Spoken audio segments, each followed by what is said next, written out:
Welcome to Podadelphia. My name is Dave DiOrio. You can find me on Twitter at @fat_lobster, and I am joined by a shaky wordplay headline. What's up, Sarah? A shaky word. Oh, I got it. Yes, that was shaky. Yeah. But you normally do good work. I'll allow you a clunker. Hi, my name is Sarah Siders. You can find me on Twitter at Sarah Siders. You can find the show at Podadelphia. Can I make a confession that I was like this morning? I was like, oh, I wonder what the back page of the Daily News has on its headline, and it's like, oh, the Daily News doesn't even exist anymore, does it? I don't know. I have no idea. I assume it did, right? No, I think it all folded into Philly.com. So it's not it's like Philly. But I mean, the actual paper itself, right? Does it? I don't know. I have no idea. I Nobody's won anything. That's when I buy the Daily News. I guess the last Daily News I bought was in of course. 2018. But yeah, of course. I mean, I've barely been inside a Wawa for a year, so it's not like that's true. I get my gas and I leave once a month. Yeah. So, what do you think the headlines were? Like shake and bake, shake and bake, shake, Master Shake, going out like real Aqua Teen Hunger Force for. Okay. Yeah. You want some fries with that shake? The fries with shake. No, I would guess shake and bake, unfortunately, probably would have been the headline.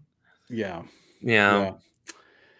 All right. Well, Sixers bounce back from game one. They come back. They win game two on the strength of a torridly hot Shake Milton, which got every broadcaster making some sort of shaky shake pun all over the place. But let's start tonight with like kind of how that night began, right? So that night began with us finding out that Joel Embiid is in fact not the most valuable player of the NBA, but Nikola Jokic is the Joker from the Denver Nuggets. Yeah. How did that make you feel? Like in the cockles of your heart? In the cockles and the subcockles. Well, it pissed me off. And even seeing the vote totals, okay, fine. Embiid didn't win. He got what, one first place vote? That's ridiculous. And I don't know the whole NBA. I don't. I live in a 76ers bubble, so I'm not going to say he was robbed or anything, but he definitely felt disrespected. It's right with the impact Embiid has shown this year, and by staying healthy. And yeah, it was a different kind of year, but for the most part, staying healthy and just showing what the Sixers look like with Embiid full-time versus what they look like with Embiid part-time. I think that just proved just how valuable of a player he was. And, he has a great personality. We all love Joel's personality. He is a fun player to watch on the court, but more than anything, I think he showed the whole league that he was a special player, or at least I thought he did until I saw the vote totals. Yeah, I think that this one, and we'll talk about the Defensive Player of the Year vote in a second, but I think this one was surprising to me because, well, not surprising to me, I should say. It's the voting that was surprising. I agree with this comment here because I would have thought that it would have been closer. There'd have been more respect. And, if you listen to the show long enough, my favorite, one of my favorite hockey quotes is the NHL hates the Flyers. But it's, it's starting to become evident that the NBA hates the Sixers because, I do see the argument that availability is the best ability. And like, no matter how good you are, if you're not there all the time, then, how valuable is it? I just think it's just it's so dramatic when he's in there and when he's not. It's so stark that it's troubling to me. Like, it's incredible that one player can have such a massive impact on a game that it's just fundamentally different when they're not there. And to say that person, one person thinks that person is the overall most valuable player in the league is just difficult to wrap my mind around, other than, you're in this sort of hot take, first take, I don't know, get up echo chamber, and you just, keep hearing the same player talked about over and over again. Oh, Jokic should be I don't know. I don't know what goes into the minds of voters for this kind of stuff. But it did seem to, well, I don't know that it fueled Embiid anymore, because I would have expected him to deliver that type of performance in game 2 regardless. Doc Rivers did share a story when he was a teammate with David Robinson on the Spurs when they played the Rockets the night that David Robinson won the MVP over Hakeem Olajuwon, and the dream just really poured it on him as just releasing that frustration. It's unfortunate we didn't get to play the Nuggets last night, or whatever. so Embiid would have had that opportunity, but it's just another chip on the shoulder. And just before we went on the air tonight, the Defensive Player of the Year award was announced, and it was Rudy Gobert by a landslide. I mean, way. I thought this one. I thought Ben was going to win this one, and I thought it was at least going to be very, very close. So I was surprised to see the way the voting shook out on that one. Yeah, I didn't see the vote totals because, like you said, Dave, it came out right before we started recording. Yeah, so Gobert got 84 first place votes. Simmons got 15. Wow. So overall, it was 464 to 287. Closer than the Yeah, but it still wasn't close. And I wonder if this was pushback from all the stumping he did. Could be. Ben was really, really open in wanting to be Defensive Player of the Year. And I know there's controversy of, why do you keep bringing it up? And then I think we even said on the show before, well, why do you keep asking him? What's he supposed to say? If you ask, a great player having a great year, are you the MVP? Are you the Defensive Player of the Year? What the hell are they supposed to say? But, right. He stumped for it. So did Doc. I think it was this conversation that this was Ben's year. Right. And, you joked of, the NHL hates the Flyers, which is one of my favorite of your recurring gags. Yeah. But I wonder, I was thinking, Embiid calls himself the process. He has embraced that nickname, and, the Sam Hinkie died for our sins. I don't think there's a league-wide hatred of the Sixers, but I do wonder if the blatant tanking for all of those years and the process and the fact that they are unashamed of the process, I wonder if that does rub some people the wrong way. Yeah, I mean, are they dirty money? Are Joel Embiid and Ben Simmons I don't even know, dirty money? You've gotten them by illegal means or unscrupulous means. So from now on, we're going to hold that against you for all time. I don't know. I mean, voters are petty. Reporters are petty. True. We see that with the Hall of Fame. Any sport. Yeah. If I had to watch the Sixers do all this bullshit for 7 years or whatever, I'm never gonna let them win and win. I don't know. Probably, maybe. Yeah. If it was just Joel, I might not have thought that, but I don't know. It really seemed like Ben was lined up for Defensive Player of the Year. Agree.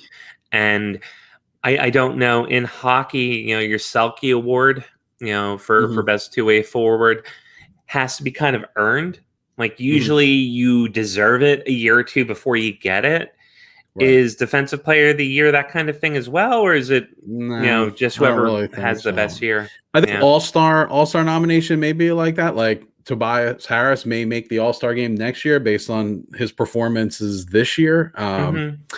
But, I don't know, man. It's just, How bothered are you by it on a scale of 1 to 10 of? So I'm the type of person that I don't really care. I don't really care about individual awards, and I think, you know, my upbringing and my sports involvement was very much focused on team, and it's all about the team accomplishments and stuff.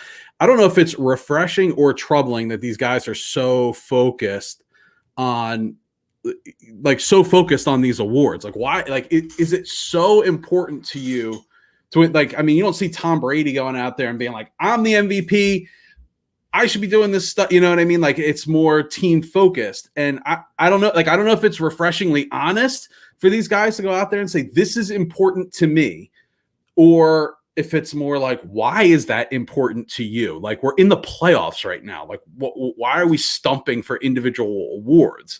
Like, you should be focused on a championship. And don't get me wrong, I think they are. It's just that this thing is swirling, and I just hope that it's, I don't know, eternalized the right way and not like taken as like a sign of rejection or anything like that would, affect play one way or another. I actually don't like these awards being announced while the season's going on. Well, especially it's only round 2. It's maybe do it in the finals or whatever. We're talking about very important players, so guess what? Like, they're basically all still playing. Oh yeah, especially in the NBA. It's a superstar-driven league. And we just talked about how valuable Embiid is, that, if he's in, the Sixers have a chance to win it all. If he's out, we might not beat Atlanta.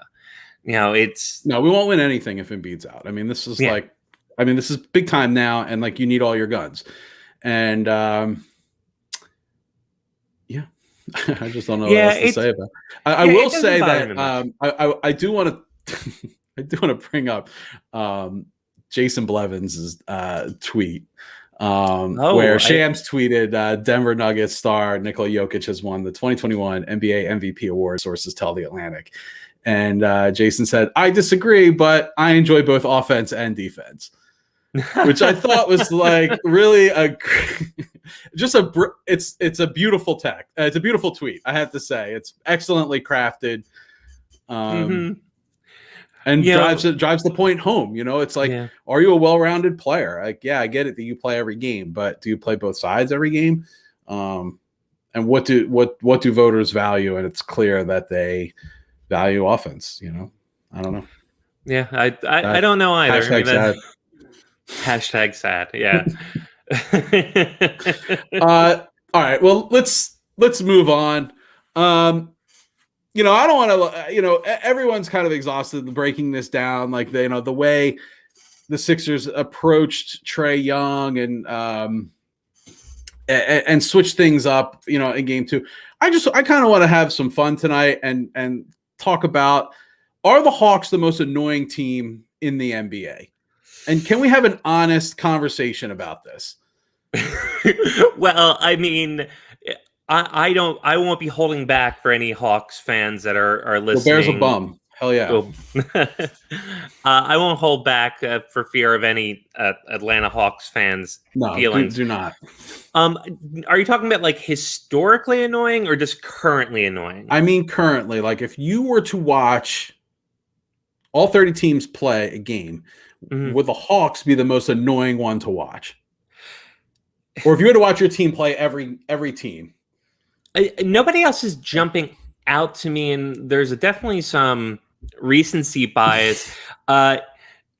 CJ, which is that backwards, comments, Celtics still most annoying. Celtics are hated, like, I don't get that. Not even flopping, but the call baiting, the looking for a call anytime. It just, watching the Atlanta game, I lost respect for Atlanta. It wasn't like, oh, they're playing us tough and this is the kind of guy you have to foul to keep him from the guaranteed 2 or 3. No, it's up there. Trae Young just begging for fouls and getting them, and it was talked about all over the broadcast that's his game. And that's not fun to watch. That's not like, oh, they showed us he knows how to get fouled really well. Yeah, and look, we're going to start right at the top. Let's start at the top with Trae Young. This guy, I don't even think I want my kids to watch Trae Young play basketball, because if you think that's how you should play basketball, I don't know. I don't need that example set. If you watch Trae, he will literally dribble up the court and then come to an immediate stop, so the defender runs into him, and then makes a shooting motion to draw a foul. Yeah.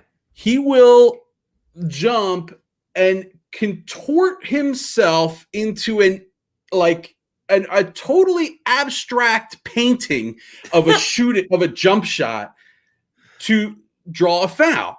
And I just don't think that this is good for basketball. And I will make the caveat here and say, yeah, every player in the NBA does this. Every good player in the NBA knows how to do this.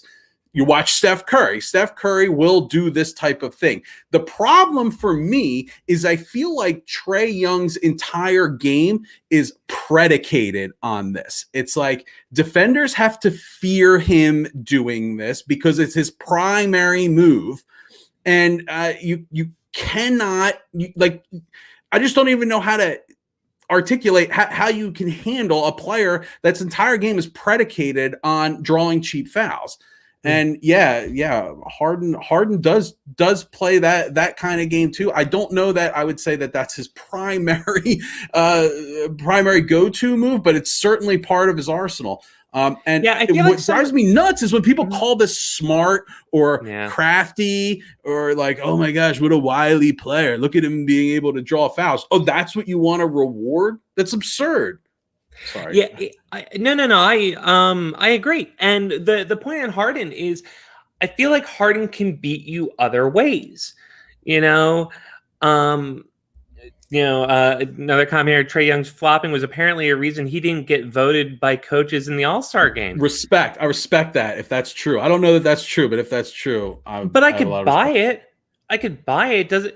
It might be a handy skill you have. The phrase like, oh, he's somebody you want on your team. Like, you hate playing against him, but you want him on your team. Even if you were on our team, it'd be like, yeah, okay. If the Sixers win the NBA championship by taking a whole bunch of cheap fouls, okay, I'll take it. I mean, that'll be interesting enough. But Harden can beat you other ways. If it's, I almost want to say give Trae Young space. Go, all right. We're not going to touch it. Make a field goal here.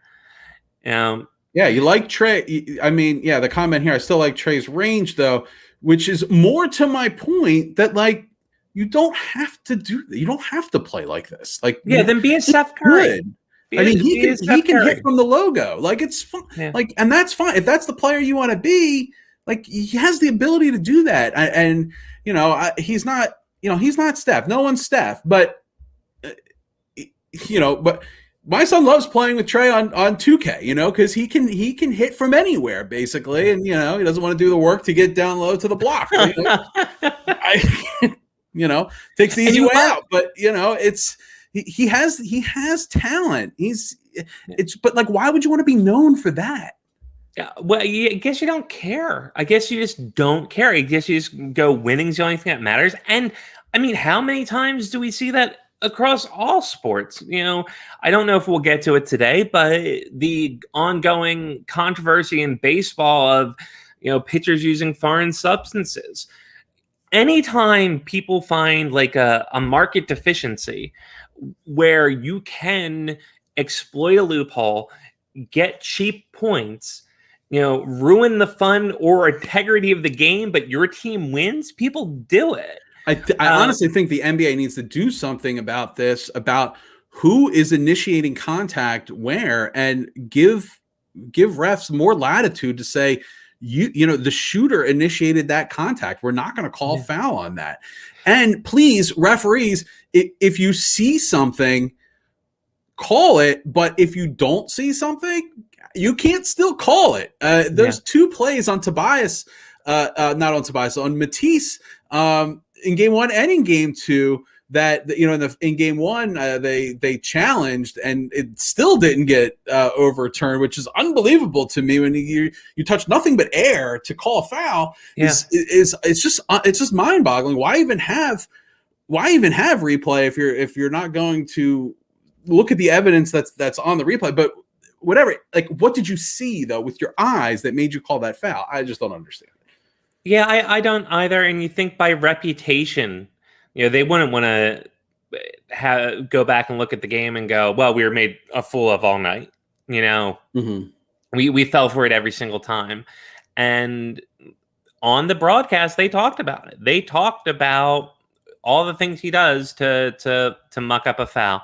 So it's, he was certainly irritating. I know one lanky Italian was driving me nuts as well on the Hawks. Gallinari. Yes, yeah. I wasn't brave enough to try that without you starting it. Well, he's not even number 2 for me. Okay. Number 2 for me is Kevin Huerter. Yeah. Kevin Huerter is like the white Jimmy Chitwood from Hoosiers. Like, I just don't understand. Like, this guy has got to be like one of the least cool NBA players I've ever seen. But you also have things against gingers. Like, you take personal offense when like a redhead is a factor in sports. I don't know if it's the lack of melanin. Like, they can't go in the sun. Why do I have to respect you on the court? But like, gingers personally offend you. Yes, that is true. Devil spawn. I mean, this kid drives me. I mean, obviously he's a talent. He's a great perimeter player. He's just knocking down shots. But I mean, it just drives me nuts. Like, oh man, Doofy, you're gonna let Doofy White kid just drain him on you like this. Absolutely drives me nuts. And we're getting shown up by Ron Howard out there. It's like, yeah, exactly. It's like a Richie Cunningham at the 3-point line. It's just knocking it down. You gotta do something there. All right, and then number 3 for me is Bogdanovich. First off, the name Bogdanovich is like strange to me. I mean, I'm sure it's totally normal in other countries. Well, isn't there the director Peter Bogdanovich?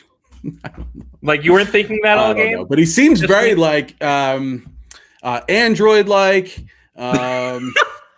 I'm not sure that he's a human. I'm sure that maybe there's some tests we can run. And I think he's picking up, traits from other players to seem more human. Because when Trae Young did the shush, then he did the shush later. It's like, oh, this is what the humans do when they make 3-pointers. It's like they shush the crowd. So he's number 3. And to me, the whole thing compiles to the most annoying team you can play. And this was my fear. Ivan Drago. yeah, baby Drago. And the whole thing together makes the Hawks the most annoying team to play in the NBA, in my opinion. And this was my fear during the Knicks series. I was like, I wanted the Knicks so badly because I didn't want to have all these like annoying characters. And, Philly Sports Talk loves the, hate the face. It's like everyone on like 3/4 of the Hawks, it's a hate the face team more than I think almost any other. So, and that just what was it? 2 days between game 1 and game 2? Oh, those are long 2 days. Yeah. I hope it's a long 2 days for the Hawks too, because, we don't play again until Friday. Yeah. We're Friday, Monday. So you get your weekend to enjoy the other series.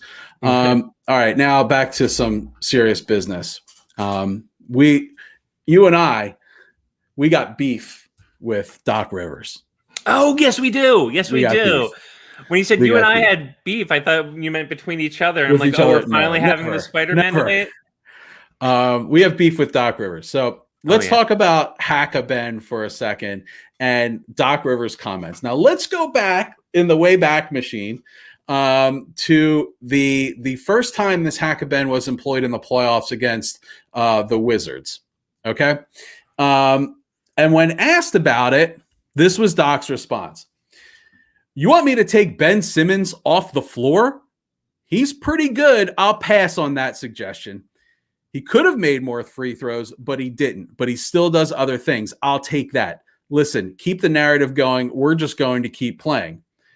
I didn't think he was scared of the moment. He just didn't make them. We're going to keep him on the floor. Unless you guys want us to bench him the whole game. If anybody wants us to do that, let me know, and I'll know you don't know basketball. Yeah, that last part is the definition of a straw man argument. Right. It's, I can't believe that you want us to take him out for 2 minutes. You are practically saying taking him out the whole game. And if you want to take him out the whole game, then you don't know basketball. Well, yeah, that would be true if you said, the team is better with, Ben sitting on the pine as opposed to actually playing. But, and I believe we did talk about it last week, but it's just disrespectful. There are points in there where you can get your players back, but just to go, you want this, you want that, to assume this ill intent or whatever, and to make a big stink about it, and then 3 games later, Right. 3 games later, Ben's on the bench when they're hacking him. Right. So fast forward to game 2. The Hawks, with about 3 minutes left in the game, it may have been even more, start to deploy the hack-a-Ben strategy. And after one time, Doc calls timeout and takes Ben and Matisse off the court. Now, this is what he had to say after that game. He said, "We took him and Matisse out because we had an extra timeout. It's funny. That's why you try to save timeouts. I was tempted to use the extra one in the first half, and I didn't. And it really came back and rewarded us because that's when they started fouling." Yeah, and I always appreciate a subtle Andy Reid troll. So, Doc does get some credit there, but it's bad bullshitting. Take an opportunity to go, you know what? Ben had a good defensive game, but he was not showing up on the score sheet, which he wasn't. He was not an offensive factor last game. So say that. Say, everyone else had picked him up, and we were getting production from the bench, some huge production from the bench in the second half. Just say that the game changed. The dynamic was different. This was an opportunity to go, we're not going to play that. All the momentum is going. I'm very happy. I'm very happy that Ben was sat after the hack-a-Ben started. It was like, we're not playing this game tonight, because when the Sixers went on that run, late third and pretty much all of the fourth quarter, their momentum was fierce. It was intense, and don't let them take all the wind out of your sails and show up. And I think it was the right call to make, but his excuse for why he made it's exactly that. It's an excuse, and it just it makes him look like a hypocrite or a jerk. And I like Doc. I'm a big Doc Rivers fan. I'm having a little fun with it when I say we have beef. I just think it's just an observation. It's just an observation, the way that it was just so defiant about how we're not going to respect that hack-a-Ben strategy. We're going to ignore it, but then the first opportunity to sort of back it up, and then you kind of walk it back, which is fine with me. I think he made the right call. There's some chatter in the comment section about, should Doc just be leaving Ben in there to get OTJ training and work the kinks out as we go? I'm not sure I agree with that.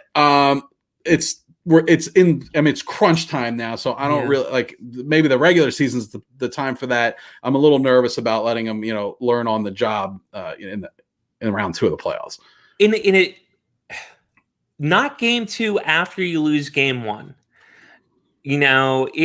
This was a must. But at home is where you want him to do it. Oh yeah, no, I agree. It's going to But be tough in Atlanta if he's forced to make free throws in high pressure yeah, situations.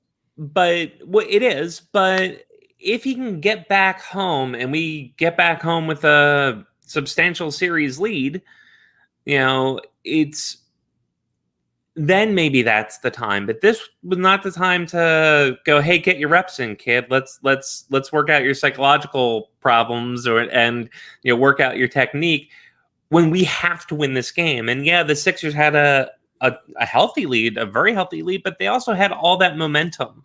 And basketball, I'm going to make like a blanket statement about I love it. basketball, Let's which is hear just it. Let's do it. ridiculous. But it's a game of momentum. It is a game of flow. It is a game. It is a game of runs. Yeah. Yeah, game of runs. And I'm not saying anything revolutionary, but when you are running, when you have taken over the game, don't mess with it. Don't go, hey, let's learn how to shoot free throws. Send them to the gym. Send them to a blacktop in the city and just have them shoot. There's in my backyard. I got a hoop in my backyard. You can come over here. You have all the privacy you want, but it does not simulate, a game time situation in an NBA arena with it doesn't. 18,000 screaming fans that want your head in Atlanta. And I think Atlanta is going to be a tough place to play. As far as like a road arena, it's going to be tougher than Washington. I think Atlanta fans are weird. Like Atlanta, like the Braves, the Falcons, it's not really that big of a deal, but I do believe that the Hawks do have a good loyal fan base, and I think it will be kind of nuts there. Yeah, I think so too, and especially they did their job. They didn't need to take both. They took one. They stole home court, but and you know what? If you listen to all the talking heads today, that's everything. And if you go on Hawks Twitter, that's everything everyone is citing today. There's no concern about what happened in game 2 because they felt like they, as you say, did their job. They stole a game. And I love hearing like, oh, they stole home field advantage. Okay, well, so if the Sixers win game 3, they stole home field advantage back. And now the Sixers are going to win the series. Yeah, you can't read too much into it, but just that sort of pumping yourself up and pumping the fan base up will make Atlanta a harder place to play in. You get down there and they're feeling like, all right, the ball's in our court, literally. Momentum's at their back. That can get the crowd into it, and maybe it says something to the team. I think, if I were a Hawks player, I would view when they took the lead in game 2, after a pretty damn dominant first quarter by the Sixers, a not great second quarter, like 0 bench points, and to hang around to take the lead, that game should have felt winnable. And Shea came out there and just lit them up, and that has to be disheartening. Now I don't know what it means for game 3, but you can talk yourself up, but I'm not feeling too confident. So here, I'm going to be the Hawks fan, and I'm going to say, okay, I'm looking at this series now. Okay, I'm playing the number 1 seed, and we stole game 1. Okay, but you didn't just steal game 1. The team you played had probably the worst first half. We'll say first half. They could have possibly played in regards to turnovers, in regards to decisions around the rotation. And you played great. You did. Your star went absolutely off and went nuts. Okay. So that's my That's my take as a Hawks fan. I did my job. I had a great game 1, and now we're going back home. As a Sixers fan, I'm saying, yeah, you won game 1. We played as bad as we could play. You had a 28-point lead, and that sucker, we almost stole that sucker at the end. Okay. So we made an in-game adjustment and almost made a miraculous comeback to win that game. Two, we made in between game adjustments, especially in regards to the rotation. There was never a time where it was an all bench floor. There was always at least one starter out there. So we made that adjustment and we won game 2. All right. So now I'm saying as a Sixers fan, we almost made a comeback in that game and we made an adjustment. Yeah, we're going on the road now, but is your home court going to offset our adjustments? And not even adjustments. The Sixers are the better team. Yeah. Oh, and by the way, you have the best player in the series. So you cannot stop. You absolutely cannot stop him. He's going to score 35 to 40 plus points every game or you will foul out. Like, you know what I mean? It's just, you cannot stop him. He will either score or you will foul, and that is it. That's the end of the story. And he'll get his points at the stripe. And he makes them. I love an Embiid 3. You know, it's just like, oh yeah, I can do that too. Yeah, it really just felt like an extra. They are nice, but every time I go, no. Okay. Yeah, well, it's true, but it's like it's a bit of a dickish move, you know, or it's just enough to turn the knife a little more. I liked Embiid's usage in game 1. You know, I really do applaud Doc there. He was enough. Game 1? I'm sorry, game 2. Okay. Sorry. No. I didn't like very much at all about game 1. But in game 2, he was the bench gave him that leash. Right? Oh yeah. Mm-hmm. Oh, especially after the turnaround between the first half and the second for the bench, night and day. Yeah, when it was 32 points from the Hawks bench to our 0, it was concerning. But then, you know, they came alive. Which, I mean, you know, what do you think? They're not going to score any points for the entire series. Like, eventually, the dam is going to break. These players are going to play to their averages, to their means, and this series, the Sixers are going to win this series. It's why it's a series and not one game. It's not a 3-game series. It's a 7-game series, and it's just one game. I mean, you're the number 1 seed. No Sixers fan should be nervous at this point. Like, I honestly don't think so. I mean, even if we lose game 3, I'm still not nervous. I was with you until you said, even if we lose game 3, I'm still not nervous. It's not a must-win game. This team can easily win 3 games in a row against the Hawks. I honestly think we can. It's not, we win 2 games in Atlanta. Like, I'm not concerned.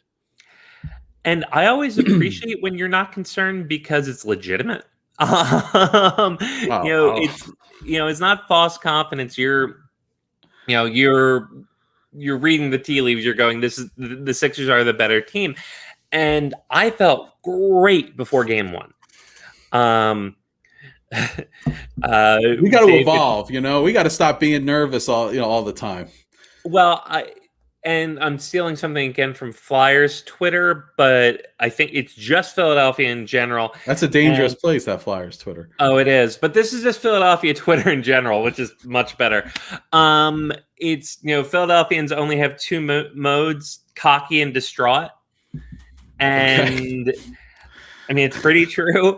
I think we're back on cocky and we'll get to distraught. But going into game 1, I felt I was thinking sweep. I was all ready for the Eastern Conference Finals. Yeah, 5-5. 5-5, most likely. 5-5. The gentleman's sweeps. The gentleman's sweep. I do love a good gentleman's sweep. But the start of game 2, game day, game 2, I sent a thing out to our sports chat going, how's everyone feeling? Dave instantly responded like Sixers by 1,000.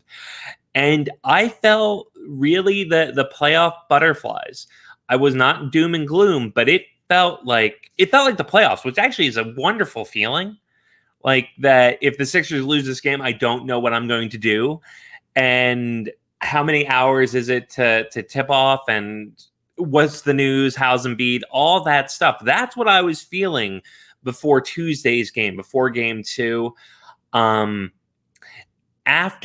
the gorgeous first quarter, I settled in. Even when the score was close at halftime, I wasn't nervous.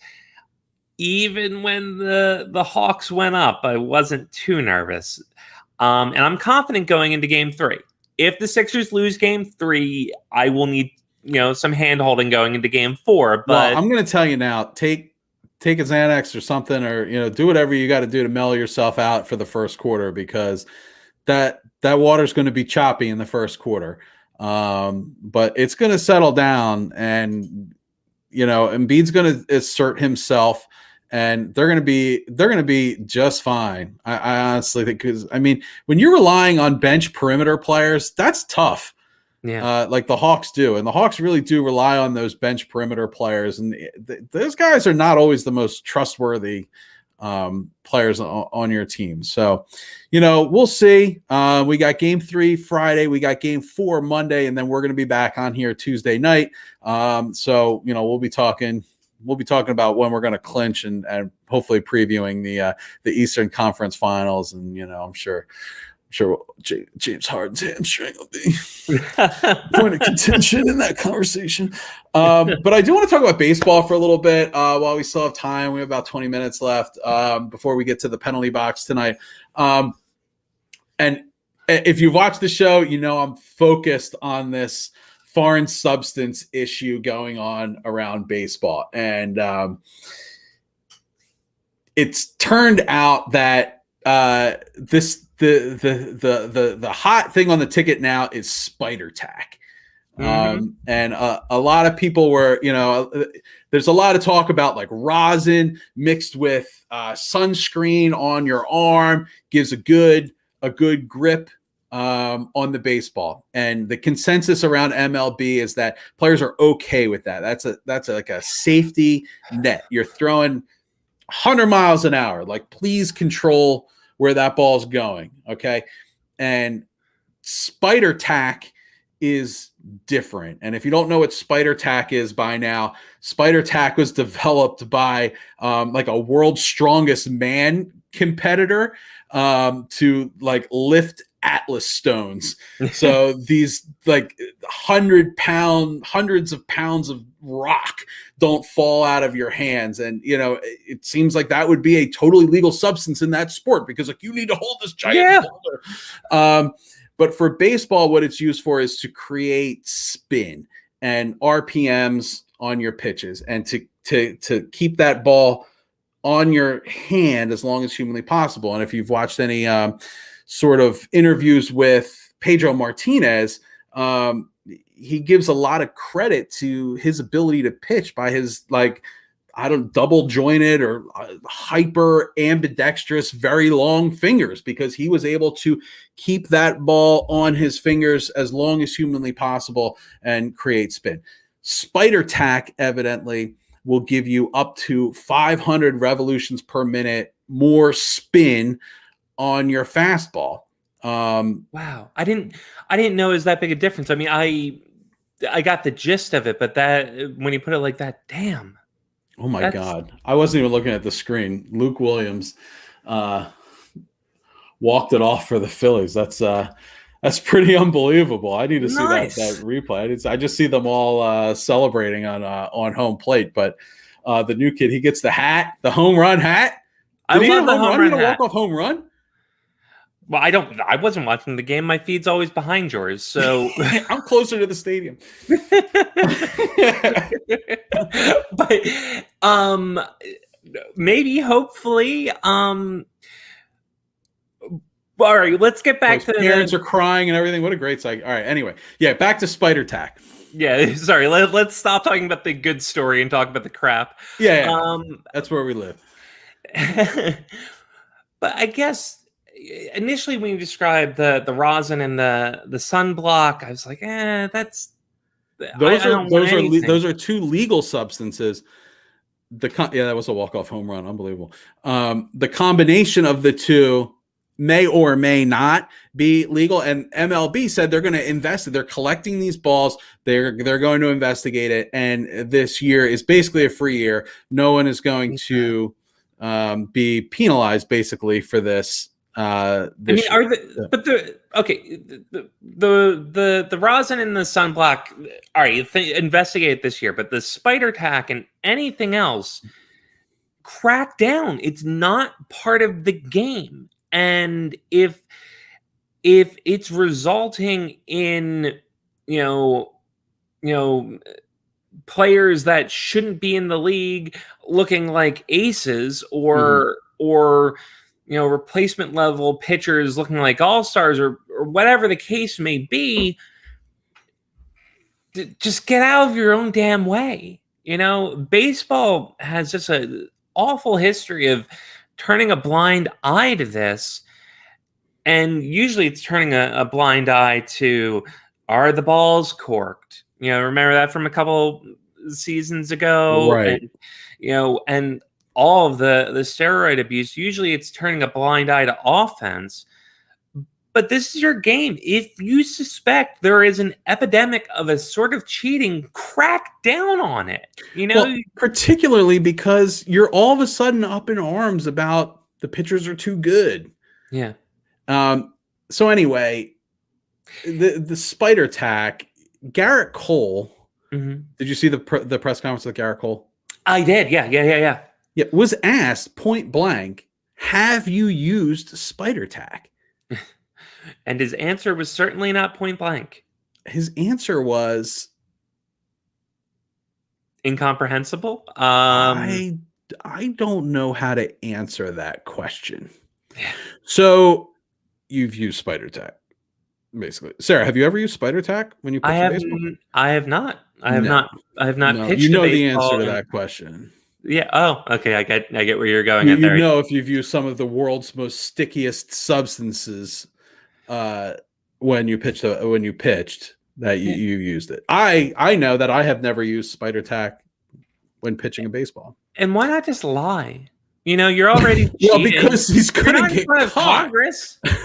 Yeah, but he doesn't know how to answer because he could lie and then get caught, or he can admit it, and everyone thinks he's a cheater. You're already cheating. Like, you're not. This is not Sammy Sosa in front of Congress all of a sudden saying he doesn't speak English anymore. Well, last start, his fastballs had about a 300 RPM reduction in spin. Funny how that happens. Same thing happened with Trevor Bauer, who was basically the start of this whole nonsense, complaining about it, and then he just decided to join in. He's talking about like boiling Coca-Cola and adding it to rosin and sunscreen. It's nonsense. And it's pretty easy to crack down on.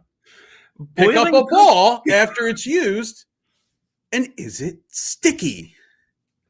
It's not that hard. Yeah, I talked about, coating it in like glow in the dark paint, like a watered down coating, and breaking up black lights. And Dave's like, is it sticky or not? Like, let's start there. If this Spider Tack does what it's supposed to do, it's gonna be sticky by the time it gets to the catcher. I don't know. I don't know if I'm more frustrated with baseball in general or the Phillies, because I'm frustrated with them both, although I'm very happy about the walk-off win by the Phillies' first ever Luke. But did he use the force? Did he use Luke is not that uncommon of a name. I mean, I know we all love Star Wars, but I mean, Luke is just a fine name. But baseball, come on. No, baseball, it wants to... You have a really good sport. Let's stop trying to move the mound back. Let's stop trying to change extra innings, although I don't hate that anymore. Let's stop trying to make runs out of nowhere. It's just protect the sport, maintain the sport. And they seem to fail at that. And seem to be okay with failing at it. Oh, they seem to go, well, it is what it is, and we'll see what happens. And we'll find out next year after. I'm surprised they're not going to make Major League Baseball try not cheat. Minor League Baseball has to try not cheating next year. So they see if they want to bring up to the bigs. Well, listen, let's keep the integrity of our sport by going to the penalty box. That was fine. That was fine. With just the two of us here, I guess I'll Gene. go first. Yes, you'll go first. But Gene's first ever missed show. His Iron Man streak is over. Mm-hmm. And I'm not putting him in the penalty box for that. But Dave, who is going in your penalty box? I thought about putting Gene in the penalty box. I mean, I had to think about it. Gene, you're not even commenting here. Is your summer cold keeping you from adding some comments? Oh, boo-hoo, boo-hoo. You're vaccinated, so we know it's not COVID now. Or at least we hope it's not. Oh, God, don't be COVID. Sorry, Dave. I had a couple of different contenders, but the events that led up to right up before I came onto the show have to take center stage for my penalty box. So it was my oldest son's playoff game in his little league tournament, and it was a tie game, last inning, top of the sixth. What more do you want? What more do you want in that scenario in any baseball opportunity for kids to become heroes? It's all lined up, and bases were loaded. But anyway, there's a play at the plate for the go-ahead run, and the catcher has the ball well in advance of the runner, tags the runner out. Umpire calls the runner safe due to umpire interference. So he called himself in the way of the runner reaching home plate. So he called him safe, which I'd never heard of before. Me neither. There's lots of different reasons for umpire interference. The catcher's throwing the second base to get a would-be stolen base attempt out. He may hit the umpire. The ball may hit the umpire when it's hit into the field of play. I have never seen an umpire stand in the way of the base pads and impede a runner from reaching a base. So anyway, umpire calls him out, and pandemonium ensues. I've never seen a Little League game played under protest before, but that's what happened tonight. Our coach of the Brookline Phillies commands that this game is now being played under protest. I'm writing the league. Kids were crying. Other kids were celebrating, and there is no good resolution to this because I just got an email from the league that our protest was upheld and the game will resume tomorrow night, tie game, top of the sixth inning. So I guess we're gonna start this all over again. But now, because of this umpire, kids who thought they won the game have to have that taken away from them, at least momentarily. And I have to say that being an umpire or a ref in any sport should be an entirely selfless act. You shouldn't umpire or referee because you wished you could play. Certainly partake in it because you love the game, but it is the furthest thing from being about you that could possibly exist. Fancy strike calls, boisterous, elaborate home plate machinations for calling people out. Not great. It's not about you. It's about the kids. It's about the players. It's about the game. And I believe in every sport, the players should decide the outcome. Obviously, no one should, you should call things the way you see them. But getting yourself involved in this is not good for anybody, and especially for young kids who this is like very, very, very important to. So for that reason, I'm putting this umpire in the penalty box. All right. Nameless umpire who made himself bigger than the game by crowding the base path in Little League. The game was played under protest because of you, and the protest was upheld. I hope this umpire is a listener, because you're getting a 10-minute game misconduct. Look at your life. Look at your choices. How did you end up in this situation? Sarah, who's in your penalty box tonight? Well, this is going to sort of echo yours because, again, it's having to do with kids and caring about kids and being a good steward of either children's sports or children's entertainment. Okay. The world is opening back up. It's awesome. Movies are in movie theaters. People are going to restaurants. COVID numbers are down across the board in the United States. Elsewhere in the world, not so much, but in the United States, we're doing well. And the tagline of, this movie only in theaters is beginning to mean that again, although lots of new releases are still coming out on streaming. One that is not is the PG-rated Peter Rabbit 2. It's coming out, I believe, this weekend. And PG films are meant for the whole family, but they're not PG-13. So you have to assume that kids under 12, kids who cannot be vaccinated are the prime audience for this movie. And you want them to go out and see it only in theaters. Let's get a whole bunch of people who are not allowed to be vaccinated together in a cramped indoor space to see Peter fucking Rabbit 2. Okay? James Corden wasn't that great in the first one. All right? James Corden really thinks highly of himself, but why would you do this? Why is this the movie that's not going to streaming? In the Heights coming out in theaters and in streaming.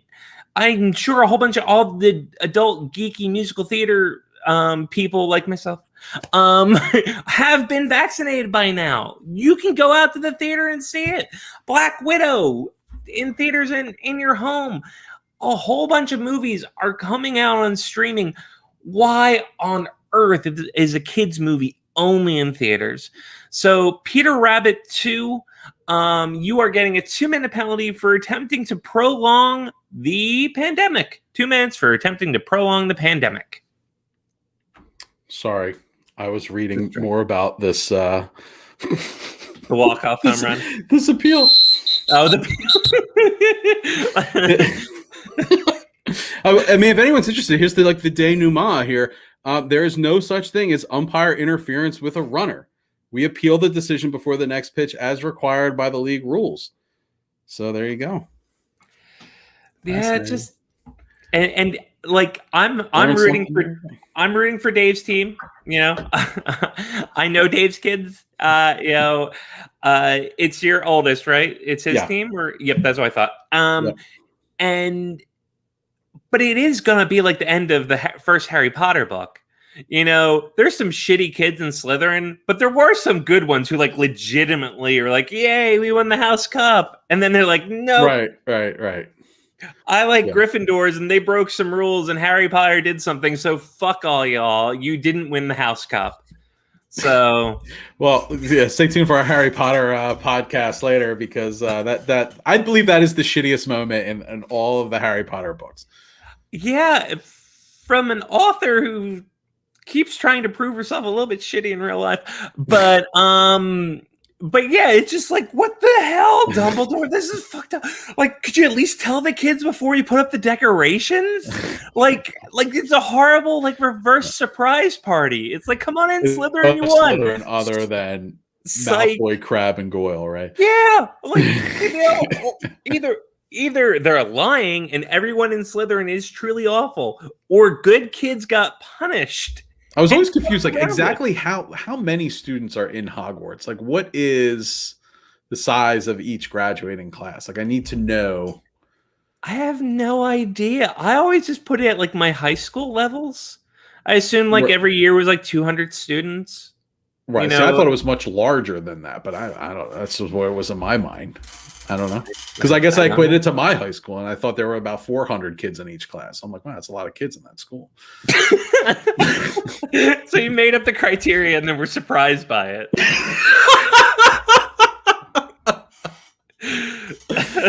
All right, look, we're going to be back next Tuesday. If you haven't done so already, please remember to rate, review, and subscribe to the show on iTunes or wherever you get your podcasts. Also, check us out on social media, Facebook, Twitter, and Instagram.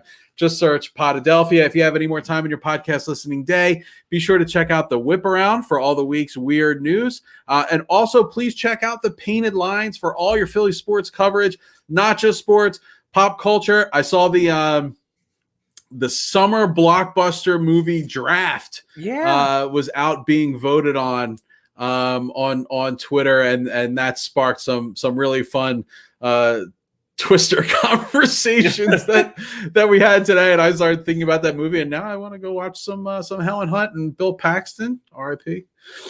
All right, so we'll be back next Tuesday talking about more Sixers, Phillies, anything else that comes up during the week. So until we meet again, have a great day at work, everybody. We are out of here.